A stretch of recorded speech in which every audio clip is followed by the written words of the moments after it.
शानदार वंदना उन्होंने प्रस्तुत की। मैं फिर आग्रह करूंगा जो लोग खड़े हैं, देखिए ये तो परंपरा हो गई, सभागार बन गए। पहले तो ये था कि गद्दे बिछाए जाते थे और पूरी पूरी रात कवि सम्मेलन सुना जाता था। आप इसमें संकोच ना करें, संभव हो सके तो साइड में बैठ जाइएगा जहां जगह मिले। सीढ़ियां हैं, सीढ़ियों पर बैठ जाइएगा। हमने मावलंकर ऑडिटोरियम में खूब ऐसे कार्यक्रम देखे हैं। और इन बाबूजी के लिए तालियां बजाइएगा जिन्होंने सबसे पहले बैठने का उपक्रम किया है।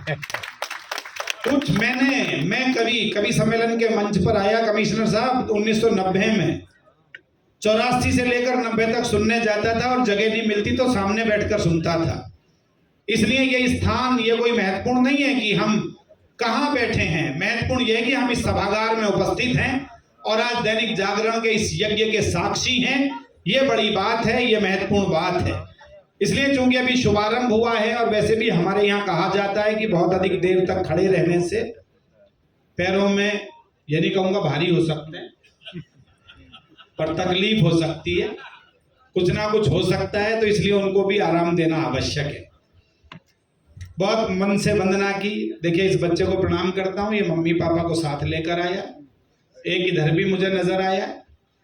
बच्चों में संस्कार पहुंचने आवश्यक हैं और ये क्योंकि ये बच्चे ऐसे हैं, ये किसी को भी निपटाने की कला जानते हैं।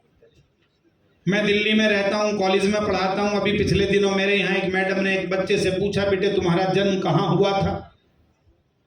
आजकल के बच्चे बोला मैडम तिरुवनंतपुरम में।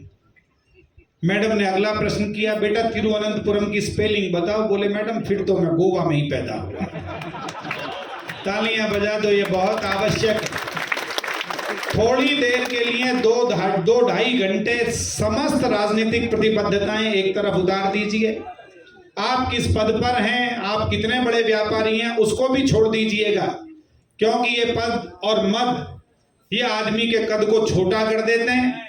शुद्ध भारतीय होकर बैठिएगा। जितनी निर्मलता, जितनी निश्चलता से आप यहाँ उपस्थित रहेंगे, उतना ही आनंद के सागर में डुबकी लगाकर आप और अधिक आनंदित होंगे।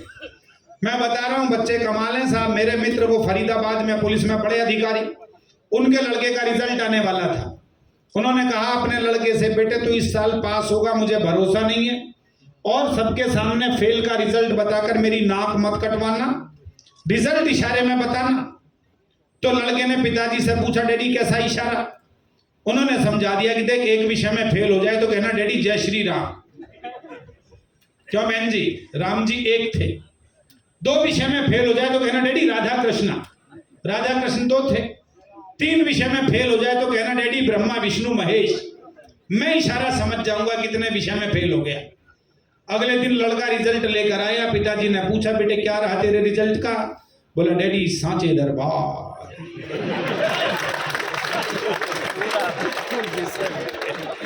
तो आप सब एक बार मिलकर तालियां बजा दीजिए, मुझे सांचे दरबार की जय करवानी है। और आज के प्रायोजकों को देखकर मैं काफी प्रसन्न हूं। तेज बाबू, अभी पिछले दिनों शेषनाथ जी हम लोग गए थे वहां कलकत्ता।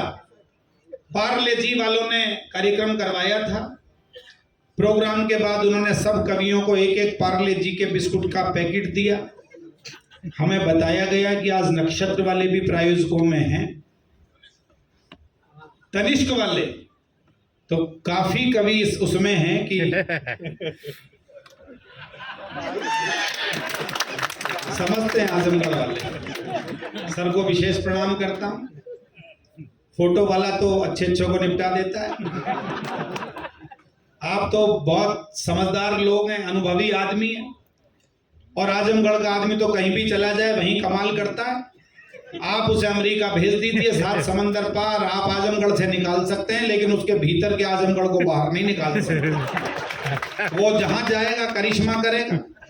मेरे यहाँ दिल्ली में एक ने फोटोग्राफर की दुकान खोल ली, दिल्ली में चांदनी चौक में।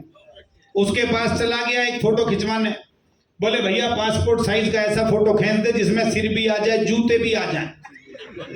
कमिश्नर साहब, हिंदुस्तान का आदमी कम पैसे में ज्यादा आउटपुट चाहता है, पर उसे पता नहीं था कि मैं किसके चक्कर में फंस गया। फोटोग्राफर आजमगढ़ वाला एक लाइन में निपटा दिया। बोला ऐसा कर, जूते उतार कर सिर पर रख ले, दोनों एक साथ आ जाए। सारा उपक्रम आप तक पहुंचेगा, सारा आनंद आप तक पहुंचेगा, लेकिन ये देश की मिट्टी से जुड़ा हुआ कार्यक्रम है। और मैं जिस कवि को आपके बीच आमंत्रित करना चाहता हूं वो चंदौसी का रहने वाला है, देश का गौरवगान अपनी कविताओं में करता है। नाम उनका सौरभकांत है और ये कहता हूं कि वो मजलूमों के सब टूटे दिलों को सांस देता है। मजलूम समझते हैं आप सब, ये भी कर सकते हैं, उर्दू वाले मजलूम कर दें, हिंदी वाले मजबूर कर दें।